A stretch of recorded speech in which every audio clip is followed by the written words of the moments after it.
Welcome to the second half of TVC Breakfast this Thursday. Now to our next discussion. The U.S. Secretary of State Antony Blinken says the U.S. would provide an additional $45 million to West African nations as part of a plan to help fight conflict. According to Reuters, Mr. Blinken was on the second stop of a four-nation tour of Africa, taking him to Cape Verde, Ivory Coast, Nigeria, and now Angola. This from January the 21st to the 26th. The purpose of his trip is to discuss U.S.-African partnerships over trade, climate, infrastructure, health, security, and many other issues, which follows a summit in Washington with African leaders in December of 2022. Well, security challenges in West Africa, as well as the fallout of a coup in Niger last year, and Russia's growing influence in the region are among key topics during Mr. Blinken's trip. Joining us now from our Abuja studio to discuss more on this development is the President and CEO of Security Watch Africa Initiatives. He's also a security and public safety expert, Patrick Agbambu. Thanks again for joining us on TVC Breakfast. So what are your thoughts on this visit? There's so much on the American nation's mind. They clearly have a motive, but, from what they have said, at least in their meetings with the Nigerian leader, of course, security, enhancing security in Nigeria and the West Africa will definitely enhance their interests. What are your thoughts? Yeah, thank you. My thoughts are that of I'm happy. I'm happy that America, the United States of America, has continued to see Nigeria as a partner, an ally that they can work with in ensuring world peace. Not just Nigeria, the entire Gulf of Guinea and the West African countries. I'm also a bit held back because I know that such gifts or such pledge, do not just come on its own. There are motives. Yes, in as much as the motive is for the world peace and security in West Africa and Nigeria particularly, there are some contending interests. Like you mentioned in your intro, the Russian influence in this region is getting so strong. The Chinese encroachment, I should say, in these territories that had hitherto been dominated by the Western world is also of particular interest. So the need to reach out to these countries and buy back their confidence and their support it's what is driving the American government towards this. In all, this I see it as a welcome development. Yes, though, with some reservations in terms of what are the purposes and modalities of implementation of disbursements and the areas of focus in terms of need assessment and other areas. But by and large, I'm happy whatever gifts that comes in to support our fight against insecurity is welcome to us. The American government don't have, not because they are so rich and they have money to throw around.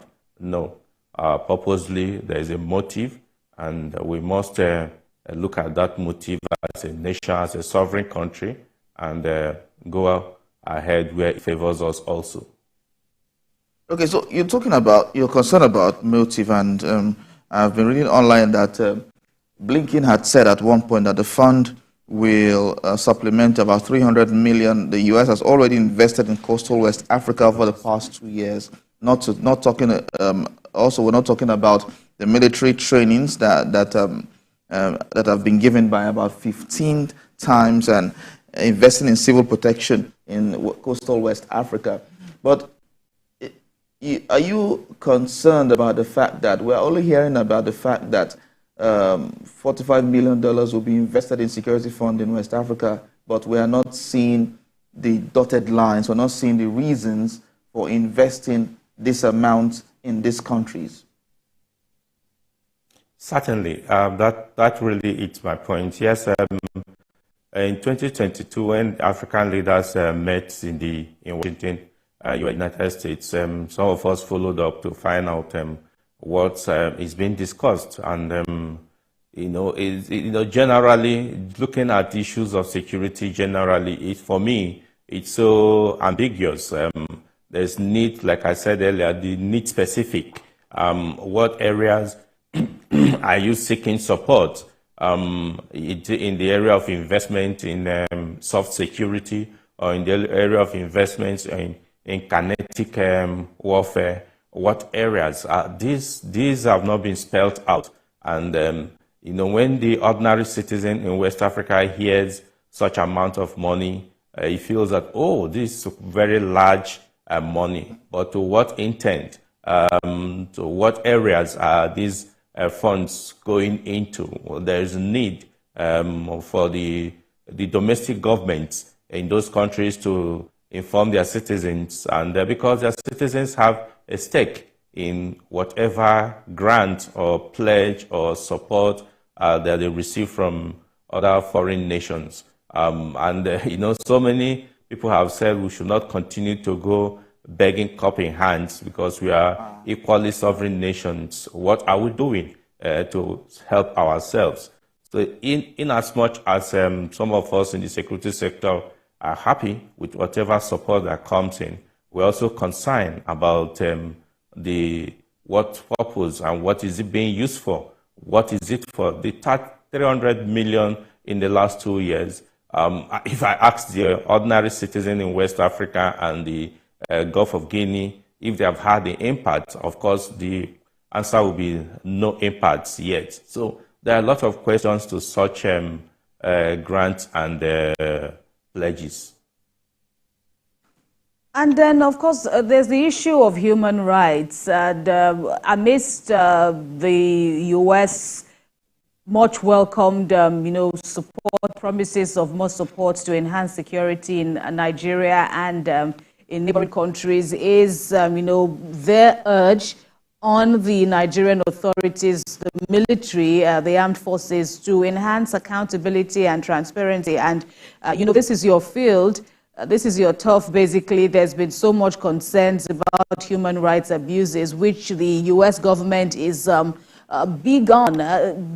Amidst the concerns that you raised earlier about, modalities to this financial support, do you see this as, coming up more prominent in, this, support that the government of the U.S. is going to bring to Nigeria? Do you see it as going to be a major issue? It appears it will be a major issue, but how do you reckon the Nigerian government will dance around it or walk around it, so to speak? Yeah, you see, when we go back, we'll remember that at the advent of Boko Haram incursion or destruction in Nigeria and the neighboring West African countries, one of the reasons why the United States of America vehemently refused providing ammunition and all that would be needed to face these daredevil criminals was the issue of human rights. And they suspected that if they provide all these things by whatever means, that this will be used against the citizens of the countries. And that was the excuse. As lame as that excuse may be, there were some people who had raised those concerns that agitated the minds of the government of the United States as at then. When the government of President Muhammadu Buhari came in place, he was able to convince the United States government and some of these Western allies that no, our military, our security forces are carrying out serious reforms in terms of human rights and in terms of the operation. There are so many standard operational procedures that are being worked in and that zero down to their lecture halls and their training fields. And I think that they bought into it and will notice that some of these arms and all that was needed was provided in the past 8 years, and that is where we are. But once in a while, there have been some reports from various interests, and of course, we know that when there is situations like this, there will be diverse interests, those who need peace to exist and those who want to continue to create mayhem in the society. Most of the time, these Western interests also dance to the tune of those enemies of the society for whatever reason, economic reason or political interest, and that does not work out well. But as we speak today, I know that all the various security systems that we have, particularly in Nigeria and the West African countries, are up their games in terms of human rights reforms. It's gradual, really, but when you look at where we are coming from, you find out that there have been remarkable improvement in terms of how the citizens of these countries, even though they may be termed suspects or whatever they may be, whoever they may be, but they must be treated with some dignity until it's proven. Otherwise, then actions will be taken. I must give kudos to the security forces for their improvement, but still, more still needs to be done. And there are a lot of international trainings that have been going on to be able to meet up with the international best practices. I can tell you, because I have participated in some of these, I've seen some of these, all that is required is consistency. That has remained our major bane in all our sectors in this country, Nigeria. When an initiative comes in, there are distractions, and we'll forget what we're supposed to be doing, and we'll go back to square one, and we'll begin all over again. I just pray that this time around, with the new government in power and the new security chiefs who, by the direction given by the Chief of Defense Staff, General Musa, that things will get much better.